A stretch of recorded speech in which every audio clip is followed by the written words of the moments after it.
السلام علیکم ناظرین، ناخنوں کی داد اور ناخنوں کی چنبل دو ایسی بیماریاں ہیں جو ناخنوں پر اثر انداز ہوتی ہیں اور ان کا کلر بگاڑ دیتی ہیں، بلکہ انہیں ختم کرنے کی بھی کوشش کرتی ہیں۔ اس ویڈیو میں ان دونوں بیماریوں کے متعلق مختصراً آپ سے ڈسکس کروں گا اور ان کا علاج بھی آپ کو بتاؤں گا۔ ناخنوں کی داد یعنی فنگس انفیکشن۔ پھپھوندی کی ریشہ دار قسموں میں سے متعدد ناخنوں کو اپنا مسکن بنانا پسند کرتی ہیں۔ دنیا بھر کے ملکوں میں ناخن فنگس یعنی پھپھوندی سے متاثر ہوتے ہیں۔ ناخنوں میں خراش آ جانے کی وجہ سے پھپھوندی ان میں داخل ہو کر سوزش پیدا کر سکتی ہے۔ ابتدا میں ناخن کے وسط، منہ یا اطراف پر ایک سیاہ دھبا ظاہر ہوتا ہے جو کہ براؤن یا زرد بھی ہو سکتا ہے۔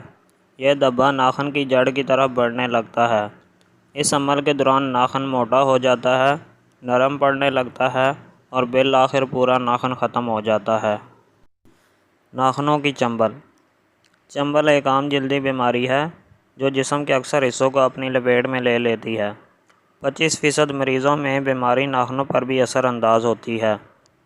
اس مرض میں ناخنوں میں گڑھے پڑ جاتے ہیں، زرد رنگ کی لکیریں پڑ جاتی ہیں، بلکہ ناخن ہی براؤن ہو جاتا ہے۔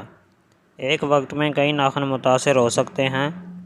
ان ناخنوں کی چمک جاتی رہتی ہے، ناخن کا کافی حصہ تلف ہو جاتا ہے اور پیپ بھی پیدا ہو سکتی ہے۔ ناظرین، اب میں آپ کے ساتھ ایک نسخہ شیئر کرتا ہوں جو ان بیماریوں کے لیے مفید ہے۔ نسخہ نوٹ کر لیجئے۔ مرمکی 10 گرام، برگ مہندی 20 گرام، ساتر 10 گرام، سنا مکی 5 gram, benzoic acid 5 gram, ½ litre fruit کا سرکہ۔ ان سب چیزوں کو فروٹ کے سرکہ میں ملا کر 5 منٹ تک ابال لیں۔ ابالنے کے بعد چھان لیں، پھر روئی کے ساتھ آپ انہیں ناخنوں پر لگایا کریں۔ انشاءاللہ تعالیٰ ناخنوں کی بیماریوں سے آپ کو نجات مل جائے گی۔ اگر آپ کو یہ ویڈیو پسند آئی ہے تو اسے لائک کیجئے، دوستوں کے ساتھ شیئر کیجئے اور ہمارے چینل کو سبسکرائب کیجئے۔ شکریہ۔ اللہ حافظ۔